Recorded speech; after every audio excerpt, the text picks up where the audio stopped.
এই ব্রত পালন করে তাহলে তাহাদের সন্তানগণে কখনো অমঙ্গল হয় না। এক ব্রাহ্মণের ব্রাহ্মণী ছিল, তাদের 5 ছেলে আর 2 মেয়ে। ব্রাহ্মণী যত রকমবার ব্রত ছিল তা সব করতো ঠাকুর দেবতার, তার খুব ভক্তি, কিন্তু এতবার ব্রত করেও তার ছেলে মেয়েগুলো একে একে মরে যেত। মনের দুঃখে তারা তাই কাশিবাসী হলো। একদিন ব্রাহ্মণী দশাশ্বমেধের ঘাটে ধ্যানে বসে ভাবছে।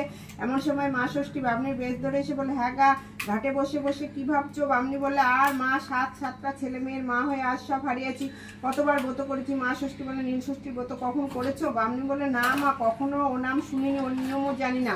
মা ষষ্ঠী বলে, চৈত্র মাস ভোর শিব পুজো করবে, তারপর সংক্রান্তির আগের সমস্ত দিন উপোস করে সন্ধ্যার সময় নীলকণ্ঠ শিবের মন্দিরে গিয়ে প্রদীপ জেলে দিয়ে মা ষষ্ঠীকে ভক্তি ভরে প্রণাম করে জল খাবে। নীল ষষ্ঠী করলে মার দয়ায় আবার সব তোমার হবে। এই বলে মা ষষ্ঠী চলে গেলেন। ব্রাহ্মণী চৈত্র সংক্রান্তিতে নীলাবতীর পুজো দিয়ে শিবের ঘরে বাতি দিয়ে এলে, জল খেলো। কিছুদিন পরে ব্রাহ্মণী পোয়াতে হলো, তারপর ছেলে হলো।